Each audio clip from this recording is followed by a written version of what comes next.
It's Saturday, May 10th, the weekend between the Derby and the Preakness. First thing I did when I got here to Gulfstream, cash in my winning tickets from Derby weekend and collected multiple $100 bills.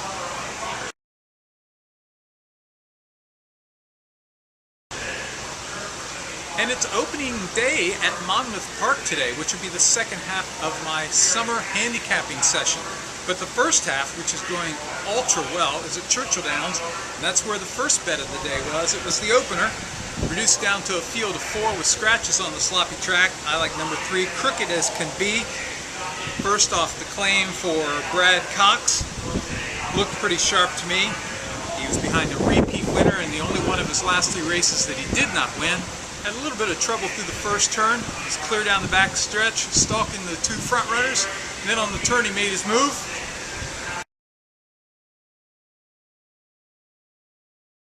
First win of the day at Churchill Downs. Then we were off to Monmouth Park in the Jersey Shore, where I will be there for their signature race, the Haskell in late July. The opener was a sprint, maiden special weight. Who else? Todd Pletcher. But Jersey Joe Bravo went off at 8-5.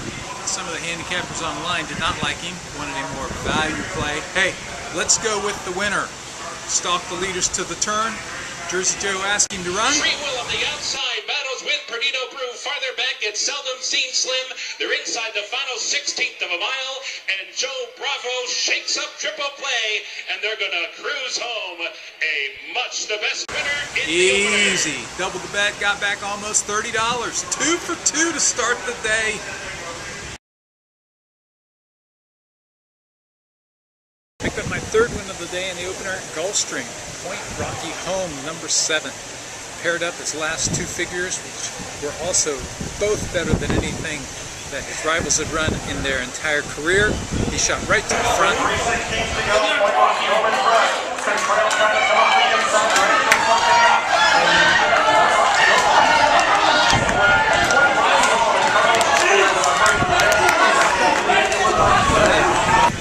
Win number 3.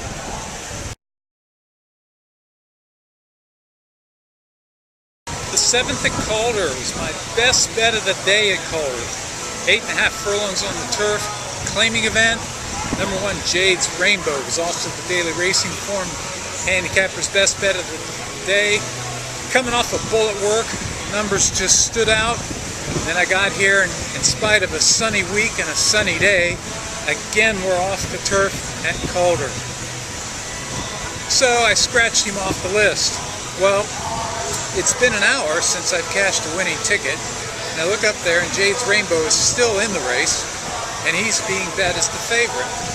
So I thought, you know, the way the last hour's gone, this is exactly the way my luck would go today. He's going to pull off to be much the best as my best bet, and I'm going to be standing here watching him. So I went up to the window, I bet him. Prime time, baby. Made his move on the turn. Just like that, takes over for Hugo Sanchez. Tizzy better run, trying to run bit the big favorite, but can't do it right now. Jade's Rainbow pulling out to a 2-length lead. Tizzy better run, switching to the outside for her late stretch bid, but she can't match strides with Jade's Rainbow. Jade's Rainbow by 2. Tizzy better run. Oh yeah, that's what happens. You use a little bit of racing smarts and outthink the racing gods.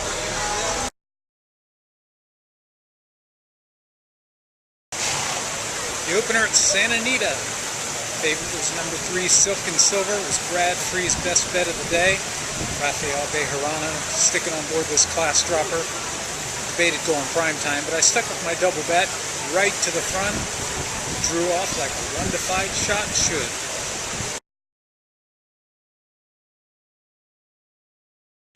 Oh yeah, double bet. On a day when most of the country has their turf races rained off, here at Gulfstream we were on the turf. At Santa Anita we were on a firm turf, and at Belmont they took all but 2 races off the turf. Well, my next 3 bets were all on the turf. The 7th at Belmont was a non-winners of 1 allowance. I like number 4, Mr. Jenny. He had a double Beyer speed figure on the turf with 4 straight improved figures. What was most impressive was that two-back was his maiden win, and in first-time winners, which is when most horses regress, he improved his figure again when he was very close up in his first try against winners. So today, he went off as the 6-5 favorite, had to go 6 wide on the turn. He switched to the far outside, and he runs to daylight as they come into the final furlong. And it's Mr. Jenny up for the lead right there at the 8th pole.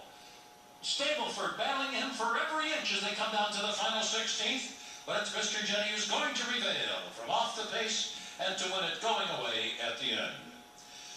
Mr. Jenny to win, doubled the bet.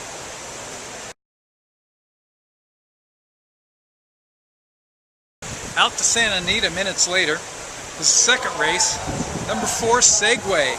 Gary Stevens on board this 5-year-old who dropped out of 3 straight graded races where he ran credibly 2/3 and a 4th.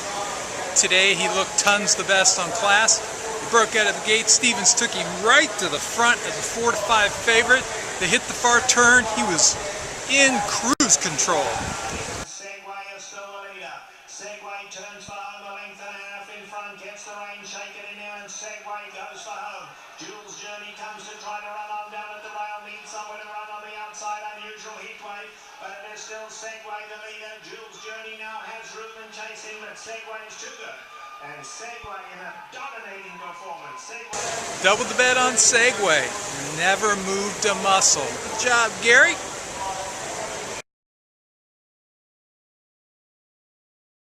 Then it was time for the co-feature here at Gulfstream. The 7th race was the Honey Rider Stakes, going a mile and a 16th on the turf.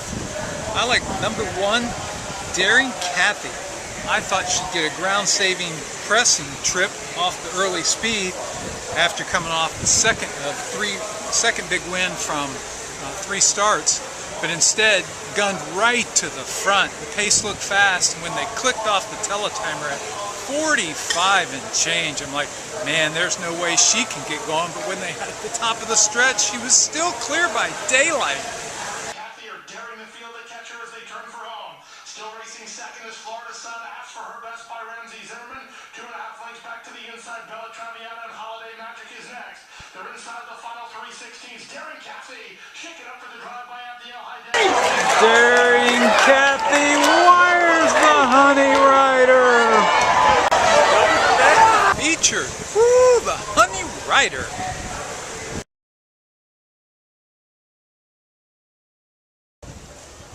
The 8th race at Gulfstream was the co-featured Big Drama Stakes, going 6.5 furlongs. I like Dad's Laugh, coming off 3 second-place finishes. A lot of people thought he had second-itis, but hey, he finished second to Happy My Way, who was a multiple winner here at the track. Finished second to Evolution Rocks, who's a stakes winner, and he finished second behind Rebo Bobo, a multiple graded stakes winner. I thought he was the class of the field, and he would sit in a pressing trip today. With the win in the co-featured Honey Rider Stakes, I cashed on my 4,899th race. So if I could win this race, it would bring me to 4,900. Instead of a pressing trip, Dad's Laugh went right to the front. 22 seconds flat on the half mile and 44 and 3. Sharp speed put on by Dad's Laugh, who turns for the money and length on top. Risk Factor is now all out in second. Toward the outside, Elusive Blue Boy and City of Weston swings into action 4 wide. There's an 1/8 of a mile to go in the Big Drama. The whip is out on Dad's Laugh. The Big Drama Stakes, today's best, Dad's Laugh. Win number 3 here. Tripled the bet, and that makes number 4,900. 100 to go to get the magic 5,000.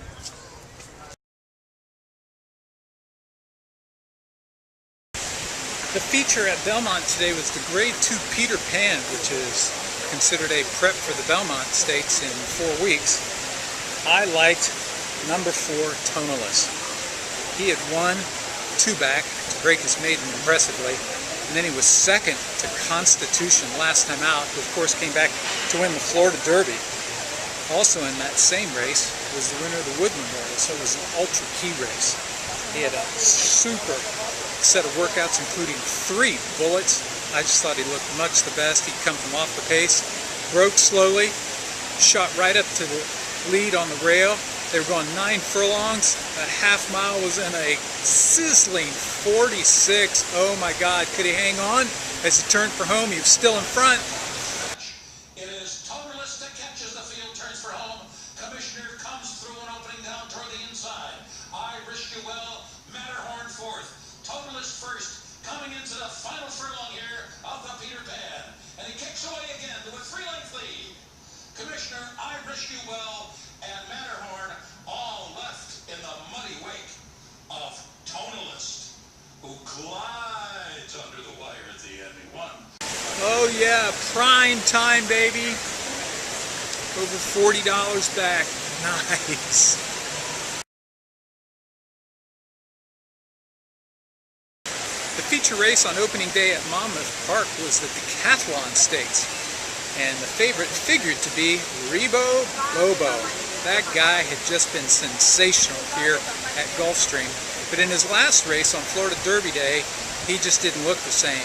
But I had predicted that, even though I bet on him in case he still ran well, because he was going the wrong distance and coming back too short.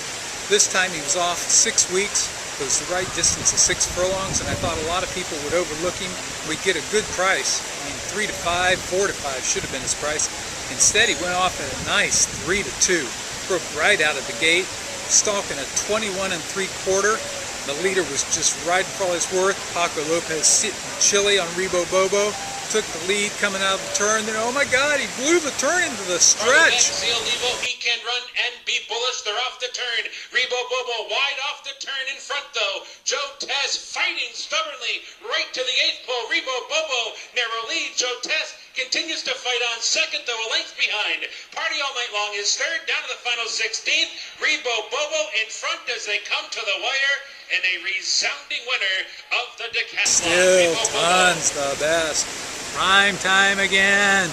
$50. Nice.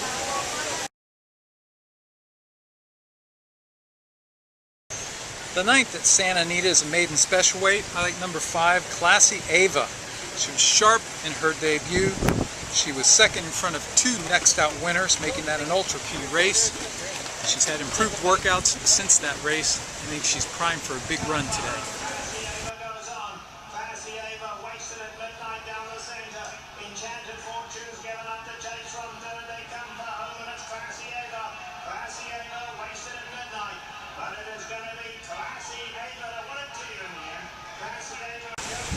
Classy Ava in the finale at Santa Anita.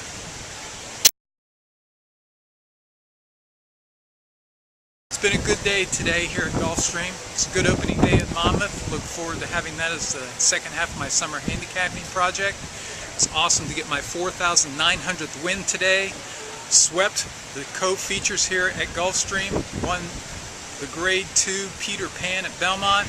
Just a great day, especially after going through a slump for about an hour. It's ironic, and I know a lot of people won't believe this, but racing's a funny game. I really believe what turned it around today was my best bet at Calder when that race came off the turf. I looked up there and bet my horse anyway. Prime time, Jade's Rainbow won. It's an excellent day today.